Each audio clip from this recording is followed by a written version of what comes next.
शरीयत के तरीके से दिया गया तलाक लागू नहीं है। इन्होंने कुरान पढ़ा ही नहीं है और शरीयत शरीयत बोल रहे हैं। হ্যালো বন্ধুরা, কি অবস্থা, কেমন আছেন সবাই? তো যাই হোক, ফাইনালি মুক্তি পেয়েছে আপকামিং ইন্ডিয়ান হিন্দি ল্যাঙ্গুয়েজের courtroom drama film Haq. Recently সিনেমাটি আমি দেখেছি, তো চলুন দেখা যাক কেমন হয়েছে এই সিনেমাটি।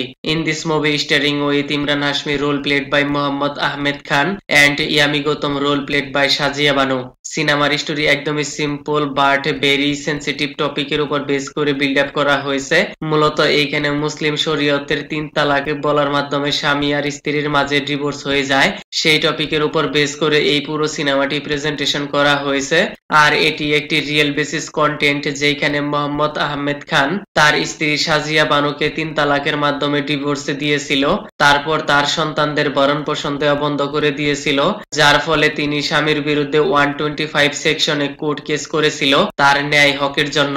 সেই সময়ে বহুত সারে কন্ট্রোভার্সিয়াল পয়েন্টের সামনে চলে আসে, ধর্ম, মাযহাব, শরীয়ত, এই সমস্ত বিষয় নিয়েও চর্চা করা হয়। তারপরও এই ডিভোর্সি ওম্যান তার ন্যায় হকের জন্য সুপ্রিম কোর্ট পর্যন্ত চলে যায়, আর ওই সুপ্রিম কোর্ট তাকে আইকনিক জাজমেন্টে প্রকাশ করে আইন সবার জন্যই সমান। এই সিনেমার স্টোরি লাইনেও সেই রিয়েল ইনসিডেন্ট একদম সেম টু সেম প্রেজেন্টেশন করা হয়েছে। যেহেতু এই সিনেমার মধ্যে কোনো ফিকশনাল স্টোরি দেখতে পাওয়া যায়নি, পুরোটাই রিয়েল স্টোরি, তাই আপনি ফিল করতে পারবেন ওই সময় একজন ডিভোর্সি নারীর উপর কতটা প্রেসার ক্রিয়েট করে এই তালাক নামক শব্দটি। আর এইখানে ইয়ামি গৌতমের রোল এমন ভাবে প্রেজেন্টেশন করেছে, রিয়েলি সুপার এক্সিলেন্ট। তার অ্যাক্টিং, পার্সোনালিটি, কোয়ালিটি একদম পারফেক্ট শুট করেছে। আর তার অপোজিটে ইমরান হাশমিও তার রোল ভেরি নাইস প্রেজেন্টেশন করেছে। ব্যাকগ্রাউন্ড মিউজিকের সাথে কিছু কিছু সিন ভেরি সেন্সিটিভ টেনশন মহল ক্রিয়েট করে, আর ক্লাইম্যাক্স ওয়ালা সিন, তার বয়ান, হকের কথা, ন্যায়ের কথা রিয়েলি এক্সিলেন্ট লেগেছে।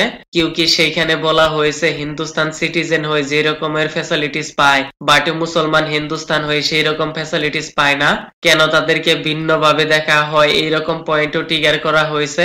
মেকার্স এমন ম্যাচিউরড ভাবে 3 তালাক অ্যাঙ্গেল, ধর্ম, মাযহাব, শরীয়ত এইসব বিষয় পারফেক্ট হ্যান্ডেল করে স্মুথ ভাবে প্রেজেন্টেশন করেছে। জিনিয়াস।